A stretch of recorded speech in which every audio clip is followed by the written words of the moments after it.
জাতীয় পার্টি জাতীয় পার্টি আসলে এরা মানে এদের ভবিষ্যৎটা খুব অন্ধকারের দিকে চলে যাচ্ছে।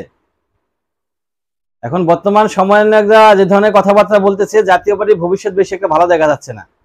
কারণ বিগত বছরগুলোতে আমরা জাতীয় পার্টিকে মাঠে দেখছি দুর্বল ভাবে, মাঠে ছিল কিন্তু দুর্বল। কিন্তু এই পার্টিটা আসলে এরশাদ, জাতীয় পার্টির চেয়ারম্যান হুসাইন মোহাম্মদ এরশাদ সাহেব যখন মারা যায়, তারপর থেকে এটা বিভক্তি হয়ে যায়।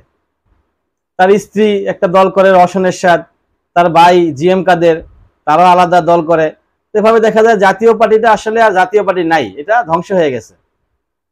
এখন আবার দেখা যাচ্ছে যে উপদেষ্টা, প্রধান উপদেষ্টা বিভিন্ন দলের প্রধানদেরকে নিয়ে বৈঠক করতেছেন, আলোচনা করতেছেন, সংলাপ করতেছেন কিভাবে কি করা যায়।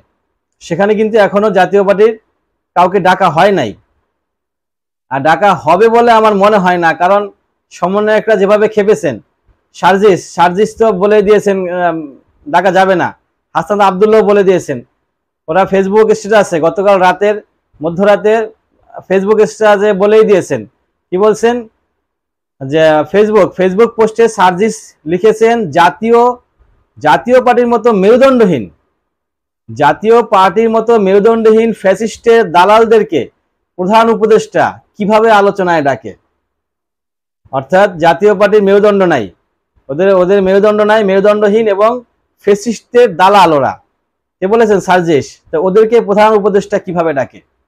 এছাড়াও জাতীয় পার্টিকে সংলাপে আমন্ত্রণ জানালে কঠোর বিরোধিতা করা হবে, হুঁশিয়ারি উচ্চারণ করেছেন বৈষম্য বিরোধী ছাত্র আন্দোলনের অন্যতম সমন্বয়ক হাসনাত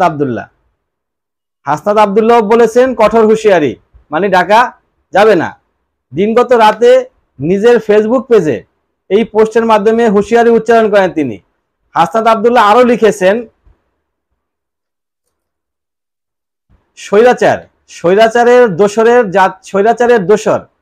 স্বৈরাচারের দোসর জাতীয় পার্টিকে সংলাপে আমন্ত্রণ জানানো হলে আমরা সেই আত্মঘাতী সিদ্ধান্তের কঠোরভাবে প্রতিরোধ করব।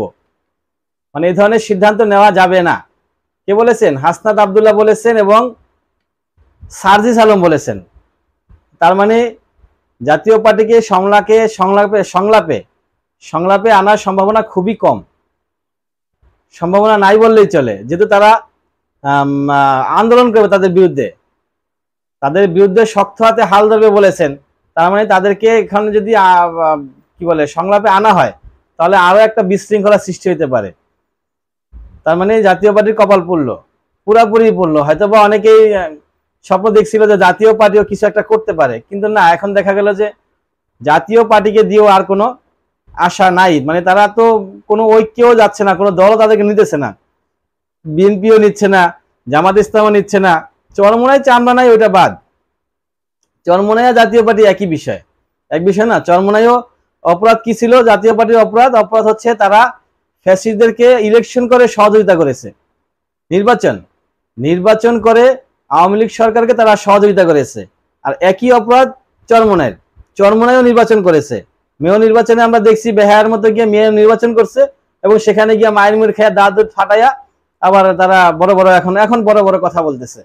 তখন যে তাদের সাথে একত্র ছিল, এটা অনেকেই দেখি মানে হাসে, মস্করা করে।